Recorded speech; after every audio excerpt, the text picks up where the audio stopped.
तेजस्वी यादव जी ने कल ही अब मंच से कहा है कि हम जॉब बांट रहे हैं, हम कलम बांट रहे हैं, हम बेरोजगारी और भ्रष्टाचार के खिलाफ सरकार चला रहे हैं। और एक तरफ जो हमारे विपक्ष की पार्टियां हैं, जो बीजेपी की सरकार है, केंद्र सरकार है, जो वादा तो करती है लेकिन वादा निभाती नहीं है।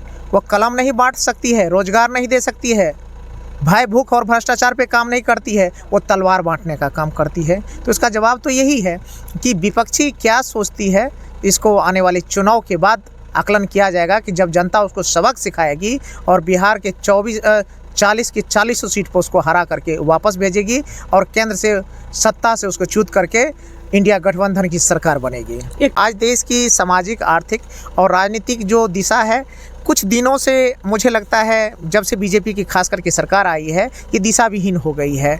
और हम लोग जो अपना सार्वजनिक संपत्तियां थे, रेल थे, बैंक थे, हवाई जहाज़ था, इन चीज़ों में जहां रोजगार के अवसर उपलब्ध हो रहे हैं, इनको आज निजी हाथों में बेचा जा रहा है, औने पौने हाथों में बेचा जा रहा है। और दूसरी तरफ है जो केंद्र सरकार अपनी वादा की थी कि हम 2 करोड़ रोजगार देंगे, 15-15 लाख रुपया ये देंगे, वो भावनात्मक मुद्दों में फंसा करके पुनः सत्ता पे काबिज होना चाहती है। नमस्कार, मैं नवनीत सिन्हा, आप देख रहे हैं द रिफॉर्मर न्यूज़। अभी मैं मौजूद हूँ अररिया ज़िले के फारबिसगंज प्रखंड क्षेत्र के अररहा में।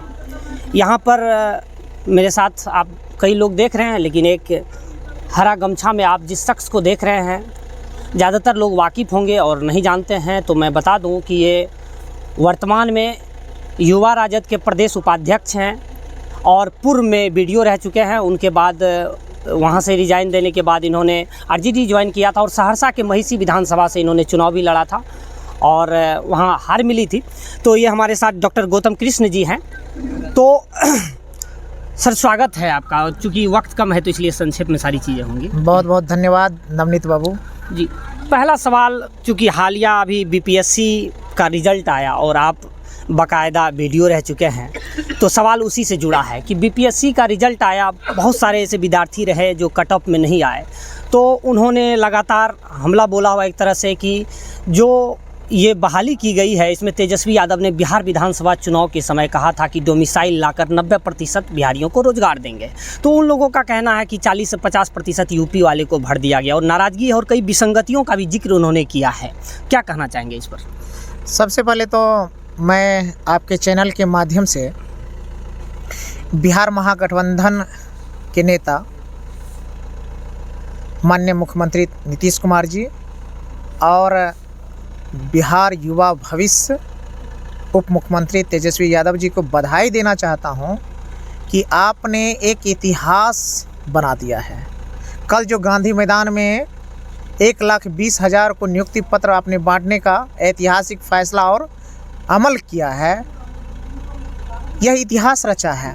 ये दूसरे प्रदेशों के लिए और देश भर के अन्य मुख्यमंत्रियों के लिए आपने एक नज़ीर पेश किया है, उदाहरण पेश किया है कि बिहार ऐसा इतिहास रच सकता है, रोजगार दे सकता है और महज 2 से ढाई महीना के अंदर फॉर्म भरा करके एग्ज़ाम लेकर के नियुक्ति पत्र बांट देना, ये बधाई का पात्र है।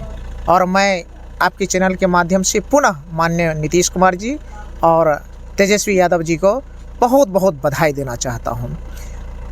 और जहाँ तक अन्य चीज़ों का सवाल है, कट ऑफ में नहीं आना, कुछ लोगों का छूट जाना, कुछ आपत्तियाँ होना, ये निश्चित रूप से एक प्रक्रिया है।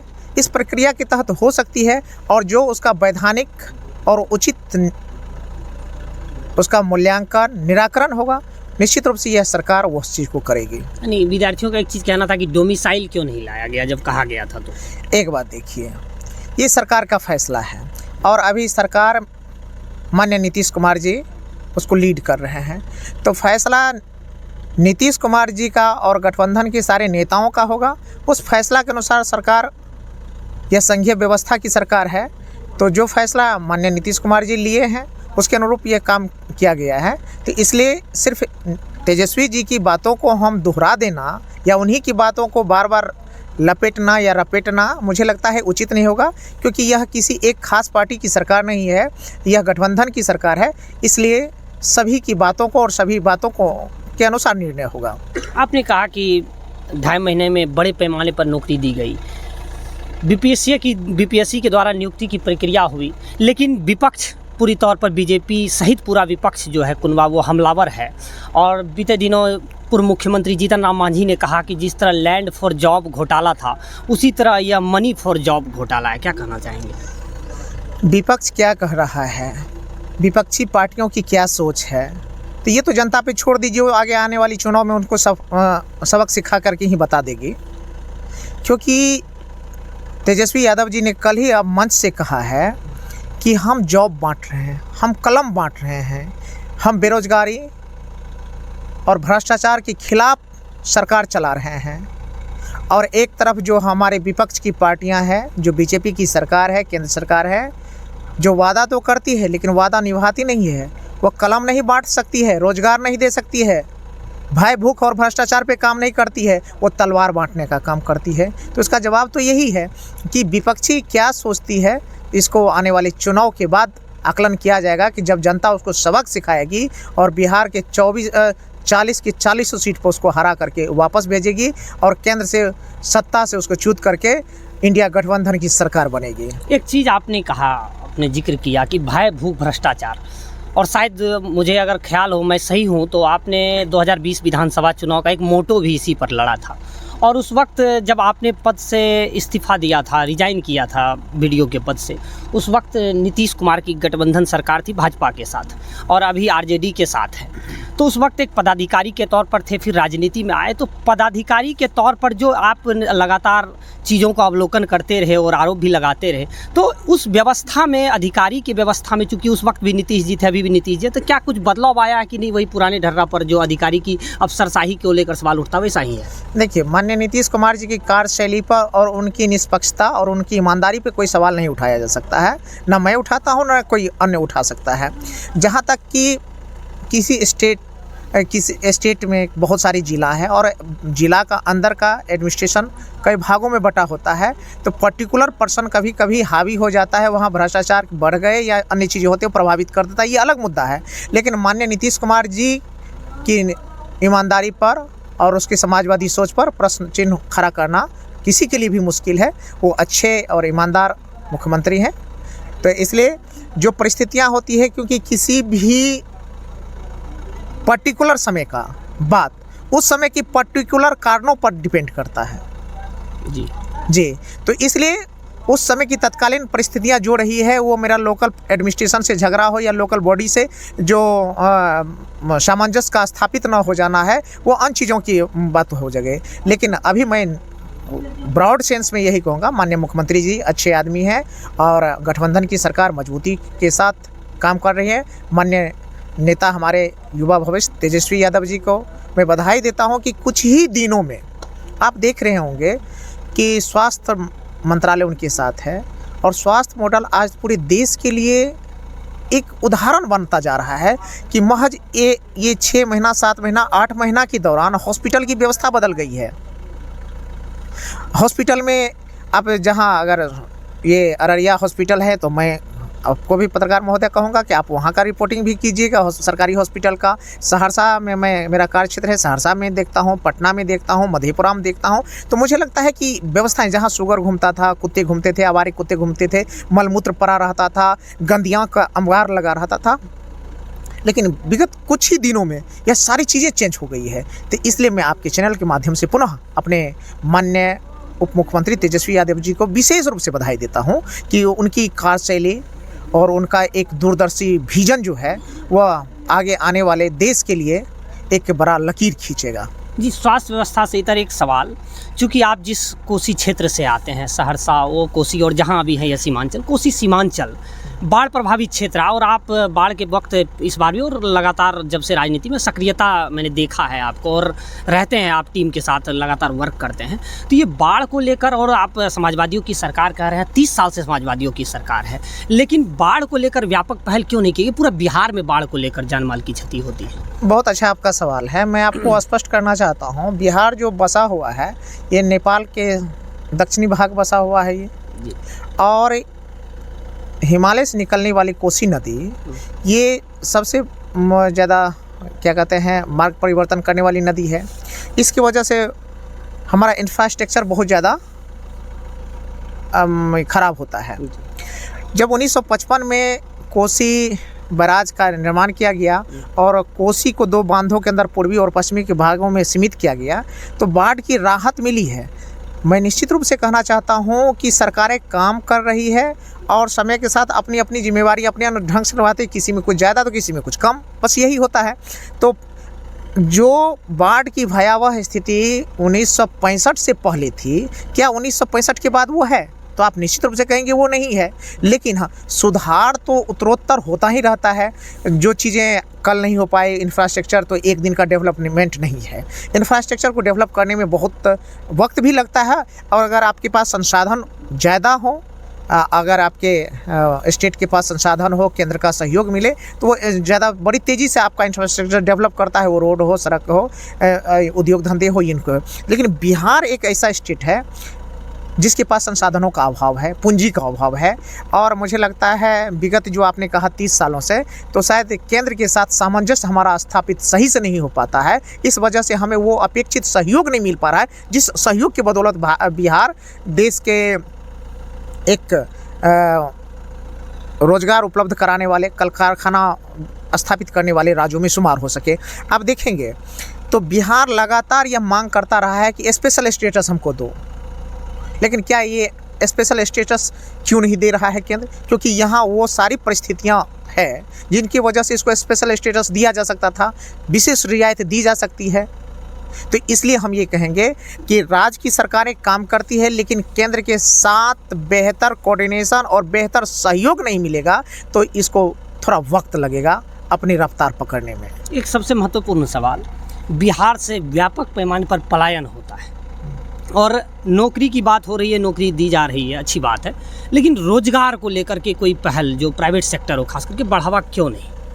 तो मैंने पत्रकार महोदय नवनीत बाबू, मैंने कहा कि बिहार जो है 2 भागों में इसको बांट करके देख सकते हैं। एक तरफ सुखाड़ प्रभावित रहता है तो एक तरफ बाढ़ प्रभावित रहता है और यहाँ इंफ्रास्ट्रक्चर डेवलप नहीं हो पाया है, कल कारखाने स्थापित नहीं हो पाए हैं, पूंजी का अभाव है और यह समुद्र से लगने वाला नहीं है, ये मतलब क्या कहें लैंडलॉक स्टेट है। तो ऐसे में व्यापार डेवलप नहीं हो रहा है, कल कारखाने डेवलप नहीं हो पाए, बाहर से इन्वेस्टमेंट करने वाले नहीं होंगे, तो फिर आप रोज़गार कैसे जनरेट कीजिएगा? इसके बाद आपको जनरेट करने का 2 ही अवसर बचता है, आप शिक्षा के माध्यम से कर लीजिए या बाहर पलायन करके अपने रोज़गार ढूंढ लीजिए। तो इस दिशा में इसलिए थोड़ा होता है कि यहाँ जनसंख्या घनत्व बहुत ज़्यादा है, शिक्षित और कर्मठ युवाओं की संख्या ज़्यादा है और आज तकनीकी शिक्षा बड़ी तेज़ी से बढ़ रहा है, तो ये अपने जॉब ढूंढने के लिए बाहर जा रहे हैं, अपने रोज़गार खोजने के लिए बाहर जा रहे हैं, अब की जीविका प्राप्त करने के लिए बाहर जा रहे हैं। लेकिन यह अगर केंद्र से एक बेहतर कोऑर्डिनेशन के साथ मजबूत सहयोग, आर्थिक सहयोग मिले तो हमको लगता है कि ये चीज़ों को थोड़ा कम किया जा सकता है। बिहार के युवाओं को बिहार में रोज़गार मिल सकता है, इस बात का हम अपेक्षा करते हैं और ऐसा हम आशा करते हैं। एक आखिरी और सबसे महत्वपूर्ण सवाल, 2020 आपने विधानसभा चुनाव लड़ा और कम मार्जिन से आप हारे और इधर मैं देख रहा हूँ आप युवा संवाद कार्यक्रम लगातार चला रहे हैं, लोकसभा चुनाव 2024 की तैयारी कर रहे हैं और मधेपुरा लोकसभा। तो क्या लगता है आपको कि पिछले विधानसभा चुनाव में हार मिली, चाहे जो भी कारण रहे हो, तो तेजस्वी यादव और आरजेडी की शीर्ष नेतृत्व मधेपुरा लोकसभा, चूँकि वहाँ जद्दोजहद होगी टिकट को लेकर के, तो क्या आपको वहाँ मौका दे सकती है, आप पर दौड़ लगा सकती है आरजेडी? देखिए, मैं तो सबसे पहले स्पष्ट करना चाहता हूँ, मैं राष्ट्रीय जनता दल का एक कार्यकर्ता हूँ और कार्यकर्ता कैसे पूर्वानुमान लगाएगा कि आगे हमारे नेतृत्व हम पे क्या भरोसा करते हैं? ये तो उनके हक की बात है और उनके अधिकार की बात है। मैं कार्यकर्ता होने के नाते अपनी जिम्मेवारी को समझता हूँ कि अपनी पार्टी की विचारधारा हो, अपने नेतृत्व की भावनाओं और पार्टी संगठन को कैसे मजबूत किया जाए, ग्राउंड लेवल पे किया जाए। तो इसी क्रम में मैं युवा संवाद करता हूँ। आज देश की सामाजिक, आर्थिक और राजनीतिक जो दिशा है, कुछ दिनों से मुझे लगता है जब से बीजेपी की खास करके सरकार आई है ये दिशा विहीन हो गई है। और हम लोग जो अपना सार्वजनिक संपत्तियां थे, रेल थे, बैंक थे, हवाई जहाज़ था, इन चीज़ों में जहां रोज़गार के अवसर उपलब्ध हो रहे हैं इनको आज निजी हाथों में बेचा जा रहा है, औने पौने हाथों में बेचा जा रहा है। और दूसरी तरफ है जो केंद्र सरकार अपनी वादा की थी कि हम 2 करोड़ रोज़गार देंगे, 15-15 लाख रुपया ये देंगे, वो भावनात्मक मुद्दों में फंसा करके पुनः सत्ता पे काबिज होना चाहती है। तो अब ऐसे में राजद ही नहीं, मैं कहता हूँ समाजवादी विचारधारा पे चलने वाली कोई भी पार्टी हो तो उसकी एक नैतिक जिम्मेवारी बनती हो कि जब देश और समाज खतरे में पड़ता हो तो वो अपनी जिम्मेवारी को उठा करके और गली मोहल्ले टोले में लोगों को जगाना होगा, भटकाव से दूर करना होगा और उसे यह बिताना होगा कि पिछली सरकारों के द्वारा हमें क्या घाटा है और इससे निजात पाने के लिए हमको क्या करना है। अपने लोग जो आज बहकाव में आ गए हैं उनको हमको चेतनाशील बनाना होगा, उन्हें विचारने पे मजबूर करना होगा और उनको अपने अधिकारों के लिए सचेत करना होगा। और इसी क्रम में गौतम कृष्ण भी राजद के कार्यकर्ता होने के नाते युवा संवाद कर रहा है। और जहाँ तक 2020 का चुनाव का बात है, ये मुझे कहना नहीं है, ये सार्वजनिक मंचों से लेकर के और आम आवाम में यह चर्चा है कि गौतम कृष्ण को कैसे हराया गया। एक गरीब की बेटा जिन्होंने राजनीति कोई मजबूरी में नहीं बल्कि एक अपने इरादा से करना शुरू किया और ईमान के साथ करना शुरू किया, उसको कैसे चुनाव हराया गया ये तो आम आवाम की चर्चा है, उसको मुझे कुछ नहीं कहना है। अब 2024 के लोकसभा चुनाव में मैं भरोसा करता हूँ अपने गरीबों के मसीहा आदरणीय लालू प्रसाद यादव जी पर और युवा चहेता आदरणीय उप मुख्यमंत्री तेजस्वी यादव जी पर। निश्चित रूप से उनको अगर मुझ पे भरोसा हुआ और उन्हें लगेगा कि गौतम कृष्ण उस लायक है तो निश्चित रूप से मुझे मौका देंगे। अगर उनका निर्णय मुझे चुनाव न लड़ाने को छोड़ करके किसी को भी लड़ाने को हो, जिसको भी होगा, मैं मजबूती के साथ उसके साथ खड़ा रहूँगा, ये मेरा वादा है। मैं अपने पार्टी के लिए काम करता हूं, अपने पद के लिए काम नहीं करता हूं। मैं अपनी विचारधारा के लिए काम करता हूं, निजी स्वार्थों की पूर्ति के लिए काम नहीं करता हूं। मैं आदरणीय लालू प्रसाद यादव जी की विचारधाराओं को जन जन तक ले जाने की बात करता हूं। अपने स्वार्थ और अपनी अन्य चीज़ों से ग्रसित होकर के कोई काम नहीं करता हूं। मैं ये खुले मन से कहता हूं और मुझे भरोसा है कि आदरणीय लालू प्रसाद यादव जी और तेजस्वी यादव जी मुझ पर भरोसा नहीं करते तो गरीब के बेटा को महिषी से टिकट कैसे मिलता, चुनाव कैसे में लड़ता। ना मेरी कोई हैसियत थी, ना पैसा वाला हूँ, नहीं अन्य चीज़ें हैं, ना कोई बड़ा मेरा रिलेशन है। लेकिन उन्होंने देखा कि गौतम कृष्ण एक ईमानदार लड़का है, मेहनत करने वाला है, विचारधारा पे चलने वाला है, ईमानदारी के साथ काम करने वाला है, अपने आम आवाम गरीबों के साथ कोऑर्डिनेशन बना करके प्रेम मोहब्बत के साथ अपने समाज में जीना चाहता है। और तो उन्होंने मुझे मौका दिए तो मुझे यही भरोसा है कि आदरणीय लालू प्रसाद यादव जी और तेजस्वी यादव जी जो भी सोचेंगे, जो भी करेंगे, उनका फैसला बेहतर होगा और पार्टी हित में होगा। आपने हमें समय दिया इसके लिए बहुत बहुत धन्यवाद नवनीत बाबू। आपने भी हमें मौका दिया अपनी बातों को, अपने पक्षों को रखने के लिए बहुत बहुत धन्यवाद। तो ये थे हमारे साथ युवा राजद के प्रदेश उपाध्यक्ष और पूर्व में बीडीओ और महिषी विधानसभा से चुनाव आरजेडी के टिकट पर लड़ चुके डॉक्टर गौतम कृष्ण मधेपुरा को लेकर दावेदारी पेश कर रहे हैं और युवा संवाद लगातार लोगों के बीच कर रहे हैं। हमारा यह प्रोग्राम कैसा लगा आप लोग ज़रूर कमेंट करके बताइए। देखते रहिए द रिफॉर्मर न्यूज़। धन्यवाद। जय हिंद।